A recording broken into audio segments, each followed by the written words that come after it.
I'm Eddie Haith, and I'm here with Siobhan O'Neill, the producer, and Laura Frenzer, the writer and director.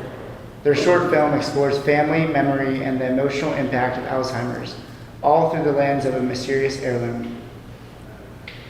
What inspired the story behind The Hope Chest Has a Secret Drawer?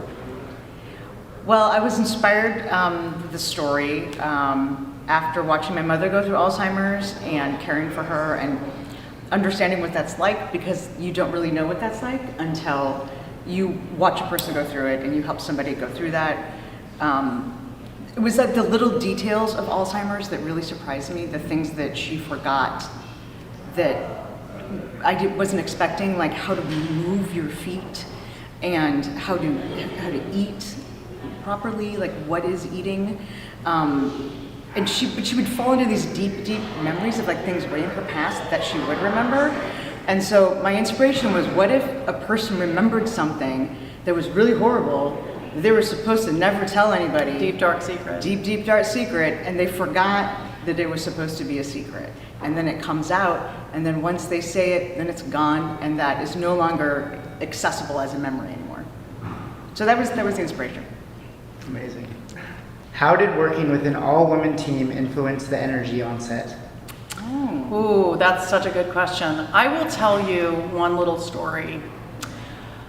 It got back to us that our mostly male crew were talking, and they said, one of them was like, damn, this set is this is like a small budget short, this is one of the best sets I've ever been on. It's like, they have their, can I say shit? They have their shit together, and it's really a good vibe. And the other guy was like, dude, it's because it's all women running it. That's your answer. That's it. The film touches on Alzheimer's and hidden family secrets. Yeah. How did you approach telling such personal themes? I just tried to be as authentic as I could with my experience of Alzheimer's, and it's important to know that everybody experiences Alzheimer's differently because every human brain is different, so different people will have different symptoms, but there are some things that are pretty consistent throughout different people. I wanted to be authentic to our experience, mine and my family's. I was in contact with my brother and sister a lot about this, making sure everyone knows this is not about our family. It's not my mom. Inspired. The dark fiction. secret is not our family secret. Correct. This is a complete diversion.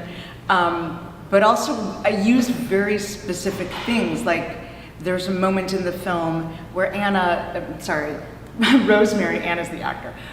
Rosemary, the mother, isn't sure the difference between the paintbrush she's painting with and the spoon that she's supposed to eat her yogurt with, and she puts the paintbrush in her mouth, which is something that my mother did. She took a paintbrush and we had the yogurt right there, and she's eating with the paintbrush. So that was a real detail. And also the last line of the film is a line that my mother said to my brother once, and it's kind of devastating, and I asked him, I said, before I even was making a film, I'm like, I gotta use that line sometime. And I think the heartbreaking authenticity of the script is what inspired us to say, like, we could really turn this into a beautiful short that people will respond to. What were some creative ways you stretched the budget to bring your vision to life? Lots of favors. Yeah, lots of favors. And a community of very generous friends and creatives. Yeah, we did a fundraising campaign on Seed and Spark, which is a fundraising platform like Kickstarter, but just for film. They're super supportive, and they give you a great kind of guidebook to follow and go by. We had lots of support from lots of different people, and getting a really good crew that believes, and cast that believes in your story, right, is a great way to stretch your budget, because people are like, we want to be a part of making this happen. And I think that that's one of the best ways to get a high caliber cast and crew involved in your project on a lower rate than they would normally have, because everybody wants to tell the story, which is what's so wonderful about it. You have shown this at several film festivals. What has been the most surprising reaction so far? I would just want to say over 20. Yeah. And we've won numerous awards, which has been amazing. Yes. And the reactions. What's really great is what I love is at the end with the audience, when you can feel everybody kind of gasp, and throughout, before the ending, kind of like breathe along with you at the end, gasp, and then like, I remember after one festival, we're in the bathroom line, and people behind me were like, oh my God, that thing with the mother. I was just, and I love that. I love getting that kind of reaction from people. And also people coming up. Yeah, people coming up and in tears because they have been experiencing a parent with Alzheimer's or a loved one, and just like the relatability and authenticity, you know, I think they just feel so seen, because it's really about this caregiver and her mom. And so that's really rewarding. And we found that people want to share their stories with us then.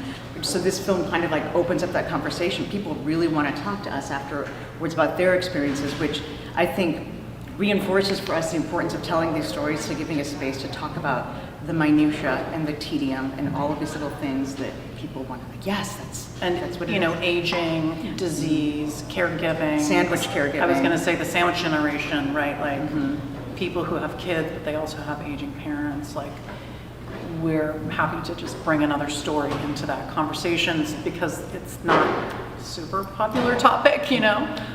So it's nice to be able to do that. Do you see this short turning into a bigger project someday, like a feature or series? I mean, maybe a feature. That's certainly been something that people have asked us about, and we've been thinking, and with other producers, like kind of batting around ideas of what that feature might look like. So we'll see, maybe.